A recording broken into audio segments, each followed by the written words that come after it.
from Miami Beach. This is Dr. Bennett, John Bennett of Neurosurgical TV.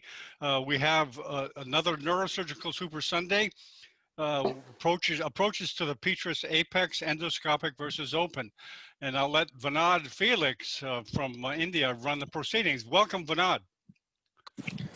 Yeah, hello everybody. Good morning, good afternoon, good evening. So whatever it's depending on your time frame. So we have been running a couple of series of lectures on particular areas like cavernous sinus, Petrous apex, CP angle, where we have both open and endoscopic approach discussion. So our basic idea was to get a complete 360-degree anatomical orientation of that region. So today our lectures are on Petrous apex, and we have the pioneers in this region to talk to you on this webinar. And all the four speakers require no introduction to this crowd. I hope I don't need to waste my time introducing them because they are well known across the globe. They are the pioneers in this field. So with these words, I would like to first call upon Professor Paul Gardner, the pioneer in endoscopic approach to the Petrous apex and cavernous sinus, to talk to you on endoscopic approach of the Petrous apex region. I hand over the podium to Professor Paul Gardner.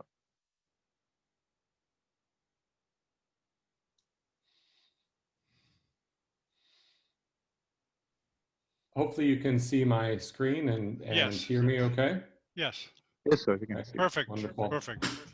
Okay, so I'm going to talk, of course, about what I call the medial transpetrosal approaches or endoscopic endonasal approaches to the Petrous apex. And the Petrous apex and the petroclival region are extremely complex, and they're very challenging to access because of the multiple different neurovascular structures that surround the area and block our access to that area. Here's a view from a standard open approach of the anterior Petrous apex, and you can see all of the structures surrounding it, from the sixth nerve to the fifth nerve to the IAC and the internal carotid artery, as well as the cochlea. So a very complex area to access, but you really have to think about it, I think, from a 360-degree perspective, where it can be accessed from multiple different directions and corridors. And that approach selection, or the corridor chosen, really should vary by the pathology, but also the goal of surgery. And then that should be determined by the location relative to critical structures. Different pathologies have different goals. If you're talking about something like a cholesterol granuloma that maybe just requires drainage and marsupialization, to tumors like chondrosarcoma, where you want to try to get the most radical resections possible. And then finally, more indolent tumors like a petroclival meningioma, or perhaps subtotal resection with preservation of neural function becomes more important. We'll start with the cholesterol granuloma. This group is probably well familiar with these foreign body giant cell reactions. It's common in the mastoid and the Petrous and middle ear, but can occur in the Petrous apex. This is a classic paper by Brackman describing infracochlear and labyrinthine and all the open or posterolateral approaches for cholesterol granulomas. And this is sort of the standard infracochlear approach, where a transmastoid approach is performed to get into the cyst, but as you can see, it doesn't provide a very wide drainage pathway. And here's an anatomic study that we did looking at the pathways into the Petrous apex from this approach. If you compare that to the endoscopic endonasal approach, it can be much more direct. There's no risk for hearing loss because we're not working around the cochlea or the IAC, and it can create a very large drainage window into the sphenoid sinus rather than a small window into the mastoid air cells. Now, all of these approaches to the Petrous apex require what's called a transpterygoid approach, and this can be anything, and this is accessed essentially through the maxillary sinus in addition to the standard transsphenoidal access. This can be an extended antrostomy or a complete medial maxillectomy, both of which have similar morbidity. And you can see here, the more of this bone that's removed, the more lateral the access we can obtain. A standard transpterygoid approach, again, starts with this maxillary antrostomy, and then I'll move through showing the different steps where we manage the sphenopalatine artery, remove the posterior wall of the maxillary sinus, and then finally find the vidian and maxillary nerves and drill out the pterygoid base, which gives us then access much more laterally. We have to understand the pterygopalatine space, and most ENT doctors are well familiar with this. But essentially behind the posterior wall of the maxillary sinus, we have all of the various branches, parasympathetics, trigeminal, and IMAX branches. Here we see the palatovaginal artery and the sphenopalatine, which will lead us into the posterior nasal branch, which lead us into the sphenopalatine artery. Here we can see on the right side maxillary sinus, the entire posterior wall of the maxilla has been removed, and we can visualize the periosteum over the sphenopalatine region. We can then dissect out the pterygopalatine fossa, open this periosteum, and we can start to see infraorbital nerve coming into view. Here we see the infraorbital nerve, and then here we see the IMAX giving rise to the sphenopalatine artery. Understanding this, this neurovascular anatomy is relatively straightforward, but it has to be dealt with in order to gain access here. Now, we don't have to dissect laterally out to the IMAX, but in general, for these transpterygoid approaches, we either stay just short of the Vidian nerve or transect the Vidian nerve to get more lateral access. Here, for example, is the area that we would remove in yellow. You can see that posterior wall, the maxillary sinus, and opening the pterygopalatine fossa. And then behind that in blue is the base of the pterygoid, which gives us wide access now to the Petrous carotid artery.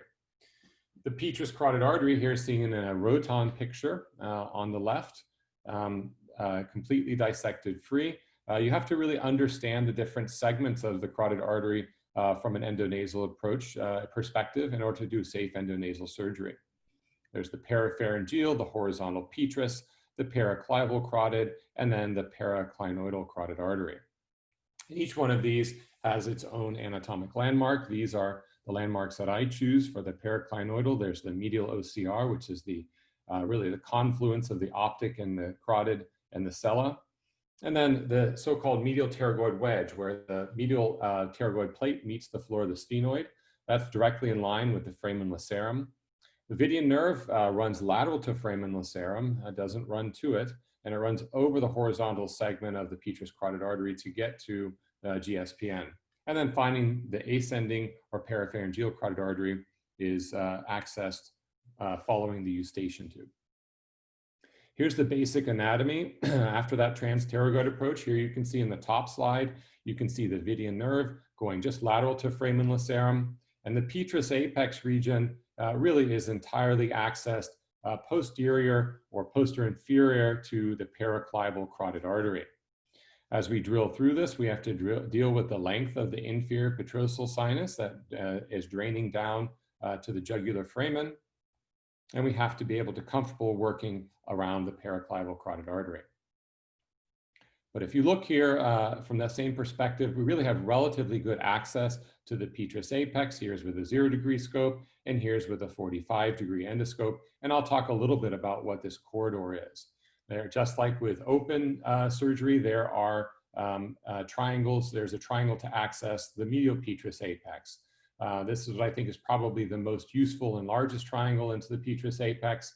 And that's between the 6th nerve, which enters into Dorello's canal at the petrosal process, the paraclival carotid artery, and the petroclival synchondrosis or fissure. Between these structures, we have a beautiful access into the medial aspect of the Petrous body and the Petrous apex. And that's really the basis for all of these Petrous approaches. Now, going back to cholesterol granuloma, one of my former fellows, Dr. Paluzzi, came up with this angle that if you draw from the lateral nasal wall to the carotid artery and then to the medial aspect of a lesion such as a cholesterol granuloma, if that's a positive angle, then you can just drill directly into the clivus and access really quite easily the cholesterol granuloma. However, if it's a negative angle, like you see here, then there really is the cholesterol granuloma is hidden behind the horizontal Petrous carotid, and that can require some more extensive maneuvers, working with angled endoscopes, drilling out the petroclival synchondrosis, and even resecting a portion or mobilizing the eustachian tube. Here's a preoperative picture of the Petrous apex cholesterol granuloma on the left side. And here are intra-op figures. Here we can see the 6th cranial nerve will be entering right here at the petrosal process, and you can see this triangle for access into the cholesterol granuloma. And many tumors fill that, fill the petrous apex, extend the opening into this triangle. Here we can see draining it. We don't even have to expose the left paraclival carotid artery. And here we can see the cavity. And then finally, in the past, we used to place little silastic tubes, and now we placed mini flaps into there. And here's the post-op.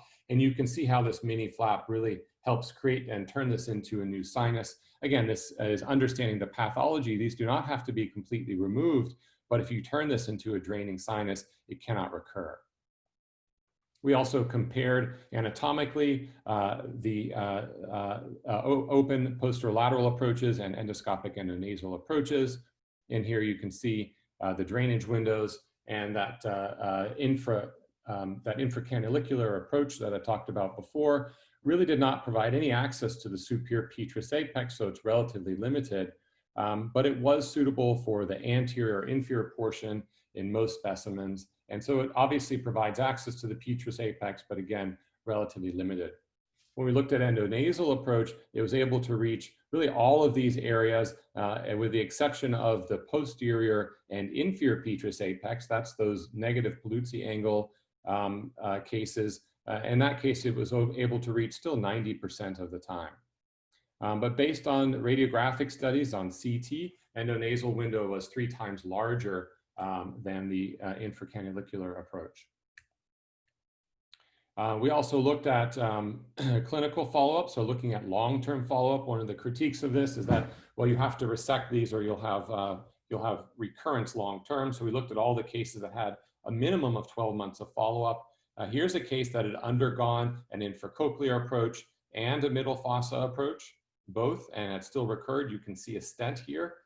And here we're opening into it again, into that triangle below the 6th nerve, above the petroclival synchondrosis, and posterior to the carotid artery. So once that's open here, we actually can remove the stent that was placed through an open approach because this isn't really providing any effective drainage. And then we can end up draining the entire granuloma. You can see because of prior surgery, there is some CSF leak. We can even see a branch of 7th nerve coming posteriorly all the way out to the IAC. So instead of trying to do a complete resection, we do a partial resection as much as possible, drainage and then marsupialization. Again, in the past, we used to use a stent, and now we use a mini flap. Here we can see the results of these long-term follow-up. Again, we only use those with long-term follow-up. These shorter-term follow-up did not have any recurrences, but we didn't include them just because they didn't have the longer-term follow-up. You can see typical presentation, and about 17% of them were previously recurrent. Most of these were pure transclival, but some we did have to do a carotid mobilization, and I'll talk about ways to limit that carotid mobilization a little later in this talk. And then most of these we used a stent, or rather half of them we used a stent and half we used a mini flap, and I think the mini flap has become much more useful. As far as symptomatic recovery, almost 96% had improvement in their symptomatology. Here you can see our clinical follow-up average is almost 90 months. And then we had 2 radiographic and clinical recurrences at mean relapse time of 11 and 42 months after surgery, both of which were retreated with repeat endonasal surgery. Here you can see the complications. Intraoperative CSF leak is really the only significant. There were no other permanent complications and no carotid artery injuries. This is just looking at symptom improvement based on approach and really no difference there. The only difference we did find is that using a mini flap seemed to provide much lower rates of recurrence. And so this really has been not only a much more natural way to leave that pathway open, but also seems to be more effective. If you compare this to that Brackman study, it really compares relatively favorably. You can see here the recurrence rate is favorable. The follow-up time in this case is similar. We're looking at 88 months versus 63. And we can see relatively minor complications. The location, of course, matters. The ones that are appropriate for endonasal are those that at least have some reasonable access behind the carotid artery or into the below the petroclival junction, and those that are hidden behind the carotid are much more challenging to reach from an endonasal approach, although again, I'll talk about another way to access these. So I think this marsupialization with wide endonasal drainage can be an effective low morbidity procedure, and it seems to have a very excellent long-term ability to control recurrence of these, and therefore I think is reasonable and probably perhaps even should be a favored approach for many of these lesions. Petroclival region can be a little more challenging, and you have to extend down below the carotid artery. Here's a cranial-based chondrosarcoma with a classic location here, beginning at the petroclival synchondrosis.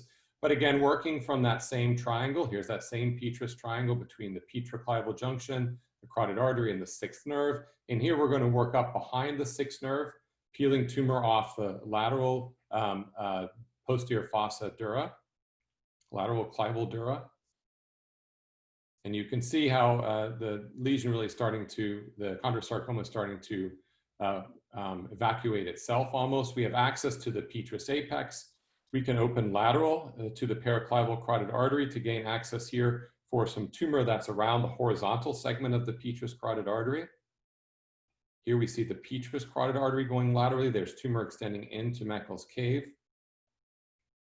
And now releasing and mobilizing more, this foramen lacerum gives us even more access out to the Petrous apex. Now we would do what's called a contralateral transmaxillary approach to gain access here, but here we had to mobilize the carotid artery.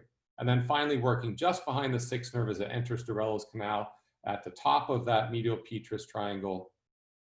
We now have access all the way into the Petrous apex. Here's using an ultrasonic aspirator to access and drill out the Petrous apex or resect any involved bone. And then we're resecting any involved dura to make sure that we have a complete removal.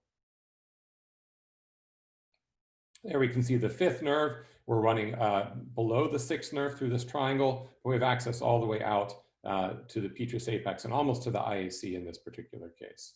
And here's the post-op, which shows a complete resection of this tumor. And you can see how we've accessed almost all the way out to the IAC here, drilling out the Petrous apex. For chondrosarcomas, we had 35 patients, which required some of them more than one surgery. And a lot of that has to do with, many of these do require open procedures. And so, endonasal and open approaches to the Petrous apex, in my opinion, are complementary. And it's simply understanding what's your goal of surgery and which ones you can access. Gross total resection was achieved in about 2/3 of cases, which of course is the goal in all of these, but many chondrosarcomas can be indolent and a small residual will not regrow. So where did we leave residual? Very large tumors. If they involve the middle cranial fossa or cavernous sinus, those might be areas that we either wouldn't want to resect or don't have as good access to. And then the cerebellopontine angle obviously is better accessed through an open approach. Many of these, as a result, we staged them. Again, out of these cases that we treated, 6 of them required an open procedure as part of getting a radical resection. As my friend Jacques Morcos would say, craniotomy is not a bad word.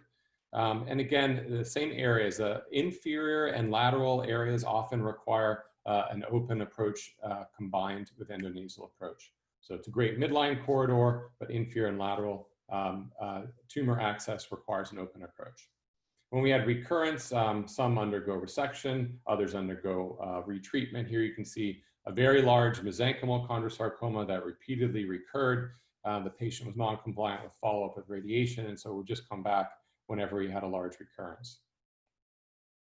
We did have 3 deaths, one from metastatic disease and one from unclear stroke-related etiology.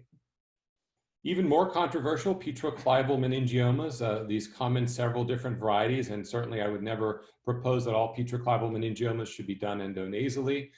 Again, these are petroclival. This is a Petrous meningioma and not at all the same type of tumor. This obviously is easily accessed through a retromastoid approach.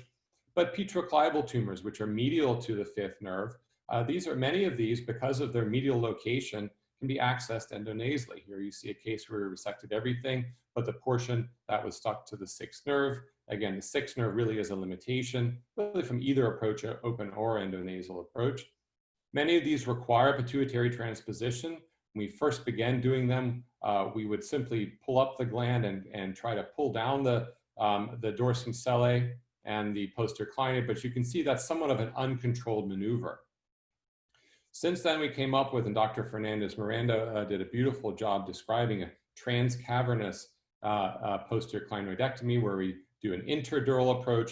We can coagulate and cut the inferior hypophyseal artery, which doesn't have any long-term consequence for the patient, and resect the posterior clinoid.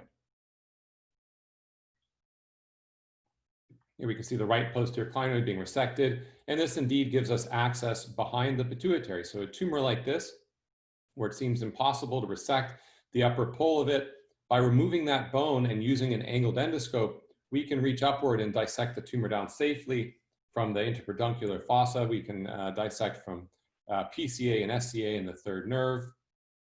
Here again, we see that being done on the left side. This transcavernous approach to resect the posterior clinoid.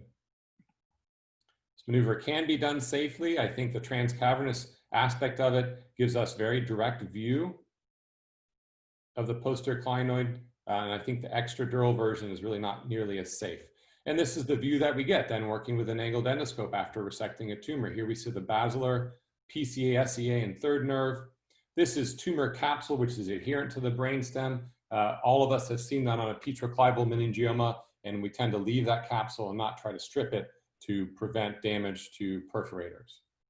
Here we see the post-op on exactly that patient, and that small capsule collapses against the lateral residual, decompresses the brainstem, and can provide good symptom resolution. Here's a recent case that we did of a large petroclival meningioma. This is a relatively young man who presents with imbalance and weakness.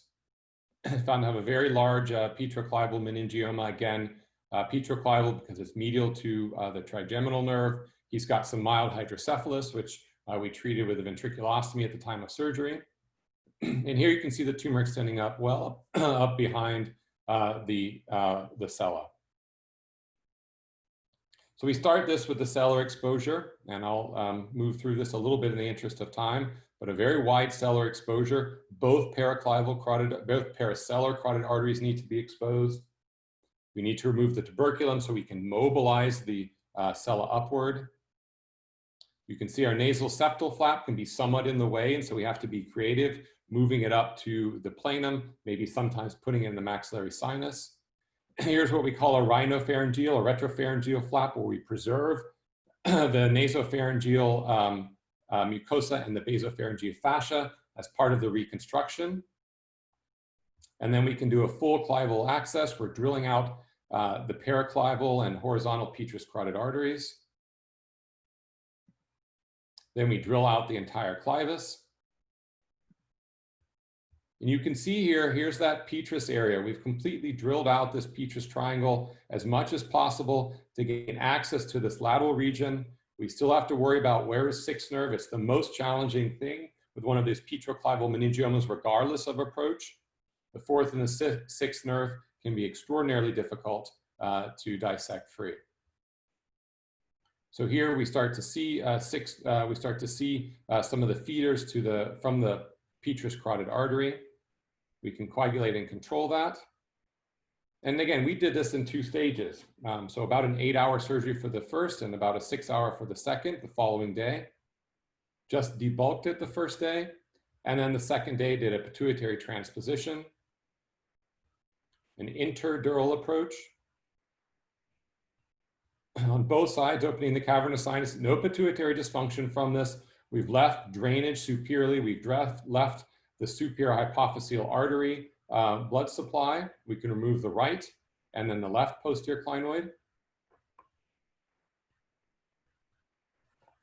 And now we have complete access all the way up to the interpeduncular fossa. We can switch to an angled endoscope. Here we're doing the extracapsular dissection, lower down by the vertebrobasilar junction. We see the sixth nerve on the left side. This can be stimulated with a cartouche dissector, just as we would do with an open approach. And then finally, we find it here on the right side, and you can see it completely wrapped up in this tumor. I won't belabor this dissection, but here we can see the third nerve. And again, because we're accessing this from midline, I don't have to manipulate the third nerve. I just have to dissect tumor free from it. Here's our final view. We can use ICG to make sure that the perforators are all intact and look at our flap even. So here's our final resection where we're able to preserve the sixth nerve. You can see it running up laterally. I think we have a better view of it in a moment. And of course, he had a transient sixth nerve palsy, but this improved over time. And here we see the post-op MRI. Again, we've left a small amount of tumor towards the Petrous apex, but completely decompressed his brainstem with no long-term deficits. And that could be resected through a retrosigmoid approach. I'll skip through this in the interest of time. This was our early experience with endonasal versus retromastoid. But to summarize, we didn't get radical resection and no gross total resections in anything but about 15% of cases. But our goal of resection was trying to improve the patient and minimize complications.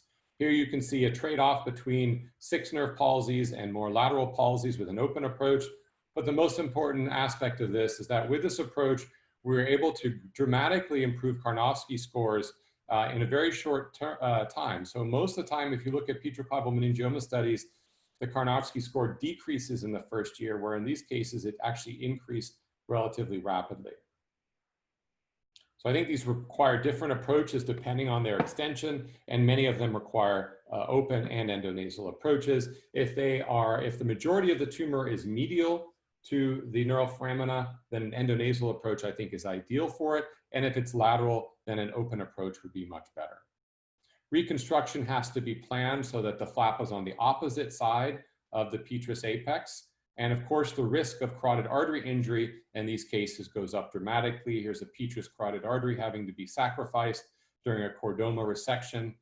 Fortunately, from collateral, there was no consequence to this. But again, I can't emphasize enough the importance of understanding the anatomy of the Petrous carotid to avoid injury to it. To finish off, I want to discuss a new approach, a contralateral transmaxillary approach that we recently came up with. Dr. Schneiderman came up with this approach. Coming from the contralateral maxilla gives us a perfect trajectory right down the Petrous apex behind the horizontal Petrous carotid artery, and gives us much more lateral access through that medial triangle into the Petrous apex. Here you can see the difference in angle that it gives us, and gives us much more radical ability to resect laterally when you think you wouldn't be able to through a transsinus or an anterior approach. Here's a chondrosarcoma where the CTM gave us beautiful access into the Petrous apex all the way out to the IAC. And here's an example of, here you can see, we should show the preoperative films.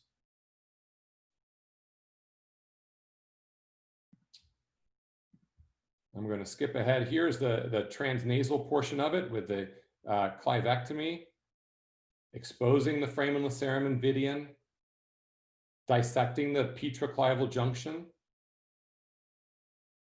and then starting to remove tumor from the medial Petrous apex transnasally. But you can see we can only access so much from that corridor. Now going from the left maxillary sinus through medial maxillectomy into the right Petrous apex, now my instruments can reach completely behind. Here's the horizontal Petrous carotid artery. You're looking out laterally with an angled endoscope, all the way back to the peripharyngeal segment of the carotid artery, all the way down to jugular tubercle, cleaning out the entire Petrous apex from the IAC down to the jugular tubercle.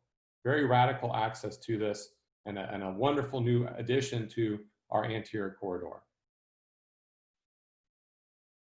We've done this in about 29 cases and able to get gross total resection of the Petrous tumor in about 73% of the tumors. Most of the time, side note, we do place the nasoseptal flap on the same side as the CTM. Now, endonasal versus transcranial, it's important for us to understand how they fit together.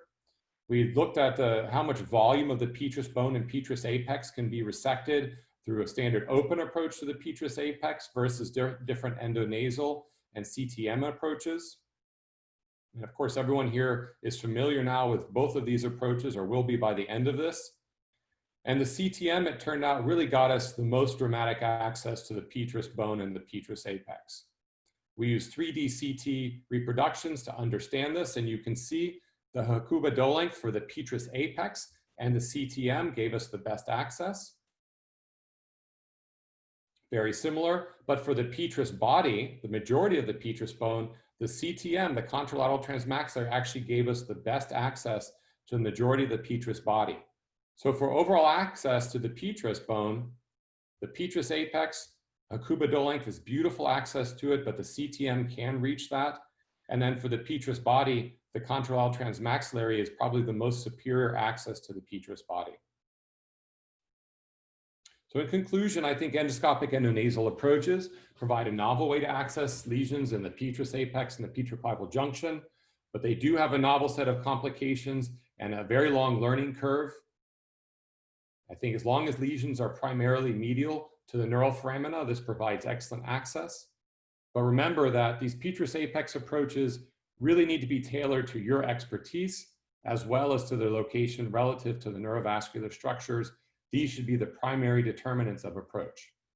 Endonasal and transcranial are very complementary approaches. Here's a woman I did just this past week who initially I had recommended to her that she undergo an anterior transpetrosal approach because she had concern about about pregnancy, and I didn't want to affect her pituitary function. But she very much came to me specifically for an endonasal approach, and so switched to that at the last minute. And here's our post-op with, again, you can see some residual out at the Petrous apex, but completely decompressed her brainstem, and she only has a partial 6 nerve, which I'm certain is going to recover. Again, surgeon experience is critical. You can't start with a transpetrosal approach, even through open or through endonasal surgery. And here you can see our slow learning curve over the first portion of our institution developing these approaches. Craniotomy and endonasal really are complementary. We're still understanding where endonasal approaches fit, especially for regions like the Petrous apex. But I believe that they're very complementary. There's not one approach for any tumor, and understanding and being able to perform both at the highest level allows us to offer our patients the best options overall. I also want to invite everyone to join the Skull-Base Congress, which is a free educational website, has much of this anatomy on it, and is also an open forum for discussion for skull-base surgery. Thanks again for including me in this Congress, and I'm honored to be part of the panel. Professor Garner, there's an excellent lecture. Fantastic. We really enjoyed each and every bit of that. And maybe I should ask you to take another 5 minutes and play an unedited video, or a grossly edited video of a contralateral transmaxillary approach. Is that possible, Professor? I'm sorry, what's the question? Can you take another 5 minutes and show us a contralateral transmaxillary approach to Petrous apex? Yes, of course. Yeah, I think that's very important. Let me go back and go through that perhaps a little more slowly. Yeah, exactly.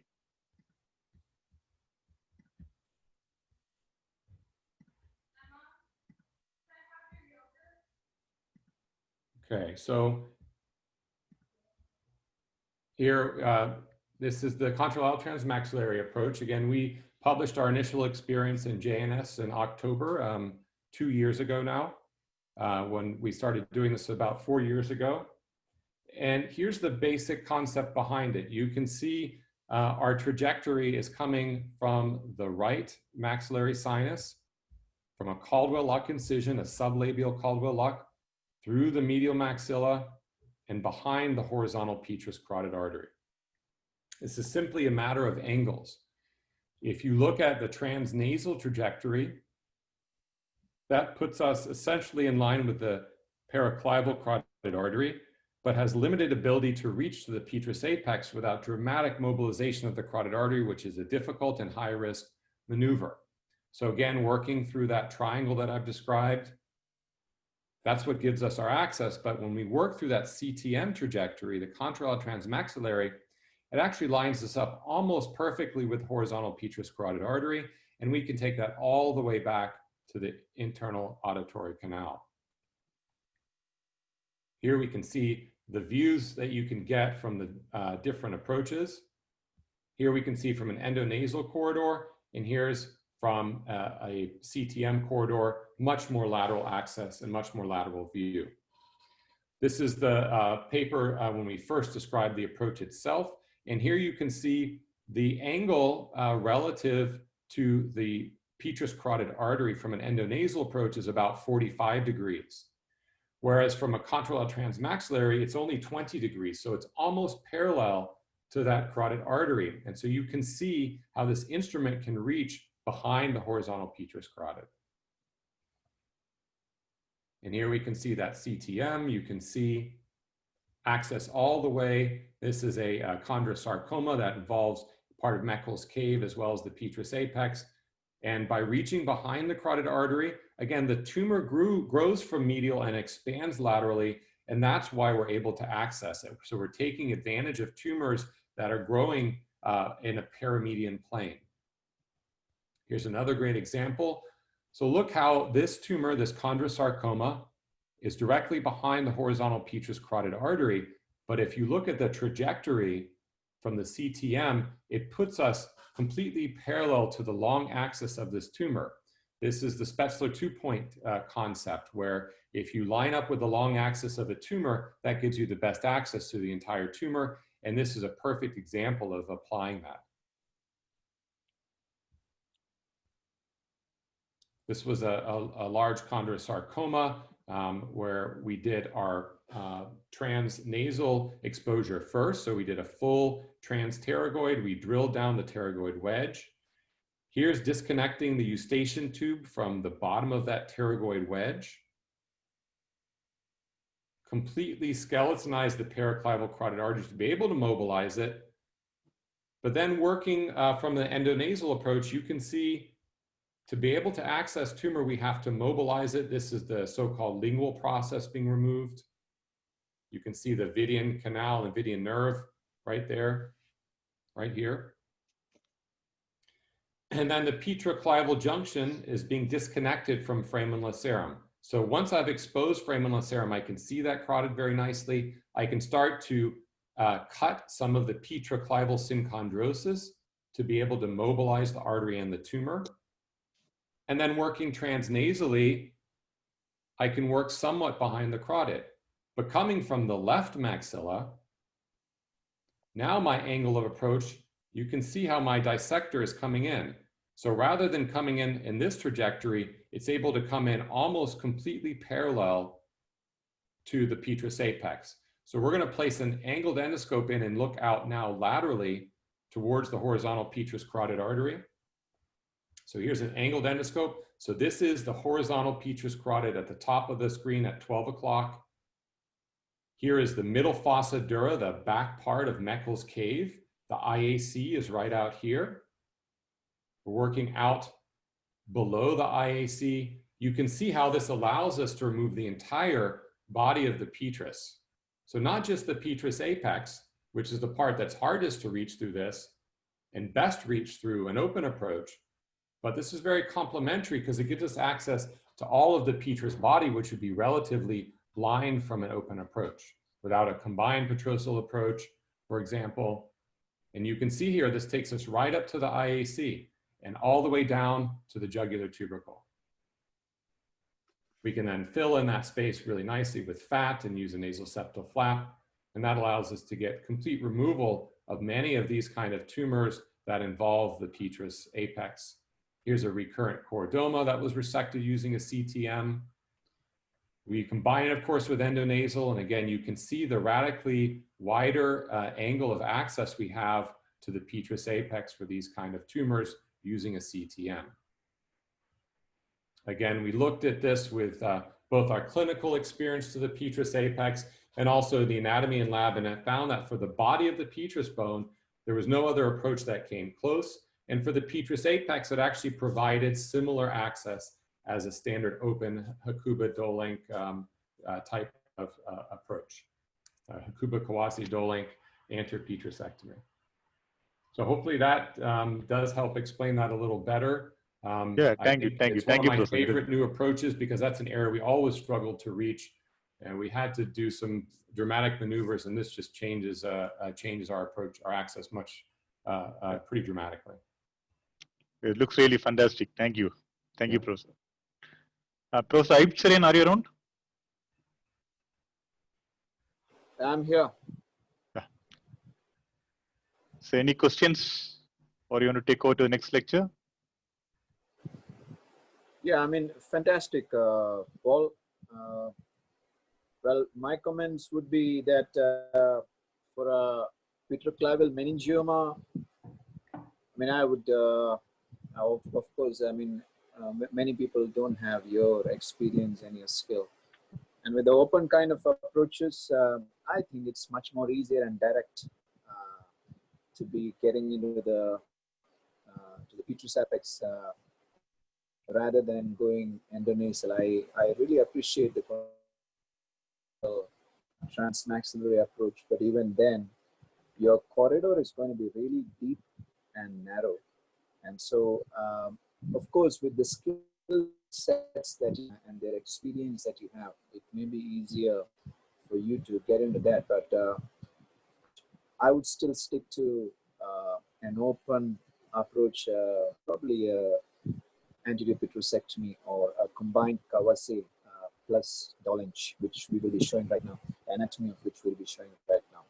But that's my opinion, but because obviously I cannot operate that. No, I think I think one limitation of the contralateral transmaxillary approach is it's not good for meningioma. It's only good to the Petrous apex because you can't reach posterior from the contralateral maxilla because your flap and the pterygoid on the contralateral side prevent you from getting more posterior. So it doesn't improve your access for a petroclival meningioma, unfortunately, only to the Petrous apex. And of course, the important piece there is being able to safely do this, and certainly our complication rate initially with petroclival meningiomas was much higher.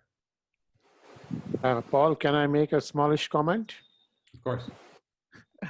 Paul, that was out of the world presentation, no question, no doubt, and no unnecessary, I just want to compliment you for going a line further ahead in this business of skull-based surgery. You have done what I have never actually really seen people doing petroclival meningiomas and going beyond the dura in the Petrous apex the way you have done. What it shows is, what you are showing is, I am getting a feeling that many of these extradural tumors, like chondrosarcoma you showed right in the Petrous apex, I think these extradural tumor, I have no much doubt left now that these tumors can be and probably should be removed by this route. I still have a lot of doubt, and because of my focused interest in transcranial for intradural tumors like petroclival meningiomas, and my feeling is, I'm absolutely still convinced that this may not be the best approach. But that is one aspect because of my experience in that route. What you are showing is an alternative view, an alternative line of thought, and you have shown some beautiful results. And what you have to do is you have to do more and more and more and convince the whole world that this is probably the best or the better route. Possibility of doing it is not the answer that it is the best route. It is possible, you are showing. But whether it is best or not, you have to convince in the future with more and more experience from your side, Paul. But still, no matter what, you have done what I could not have believed before I saw your lecture, Paul. Thank you. That means a tremendous amount coming from you. Thank you, thank you. And I wish you the best, and I hope I'm looking for more and more contributions from you. Of course, the anatomy has to be learned. Yeah. Majority of neurosurgeons do not know exactly the Petrous anatomy from a nasal perspective that clearly, to be able to drill that area, to be able to dissect in that region, to be, what you were repeatedly saying about the sixth nerve. My feeling is, you look upon it, my feeling is to get the sixth nerve and get the sixth nerve dissected is easier by a transcranial route. Particularly in tumors like petroclival meningiomas and also in chordomas. I'm not sure if I can, let you know what exactly I mean. But as you have mentioned, sixth nerve is the main issue in petroclival meningioma for sure, and even in clival chordomas. You see, clival chordoma, you know what, Paul? I have realized that the sixth nerve, nobody exactly knows how clival chordoma displaces the sixth nerve. From my experience, I have realized that the sixth nerve is displaced on the dome of the tumor. If you are coming from front, exactly in the posterior aspect, it is in the dome of along the dura. What is your experience on how you have found the relationship of the sixth nerve during your experience with clival chordoma? Can you let us know? Agree 100%. It is pushed laterally and superiorly by the tumor. The challenge is that, many chordomas run between the two layers of dura, and so does the sixth nerve. And so the chordoma can actually grow out into Durello's canal in that interdural space. But 100% agree, it's pushed superior and lateral by a chordoma. I completely agree. Petroclival meningiomas, it's very unpredictable. That's what makes it difficult. Also the petrous carotid artery, as it goes, you see, normally the sixth nerve goes along the petrous carotid artery, lateral to it, right? But in the chordomas, carotid artery goes anteriorly and the sixth nerve goes superiorly. Did you understand what I'm meaning? Yes. Like yes. it leaves the company of the carotid artery. Normally it takes the company of the carotid artery, but in chordomas, it leaves the company of the carotid artery and goes in another direction, posteriorly and on the dome. Yeah, I think at some point where it enters the cavernous, it has to come back to the carotid. But I think what you're describing is that widening of the medial petrous triangle. And that's exactly what these tumors do. As they grow out, they widen that medial triangle. I agree. Yeah, definitely. It's wonderful to think about these from both approaches and the relationships. That's one of the most important things we can do in all of this. Well, thank you, Professor Garner, for the excellent lecture once again. And thank you, Professor Atul Goyal, for honoring us by your presence.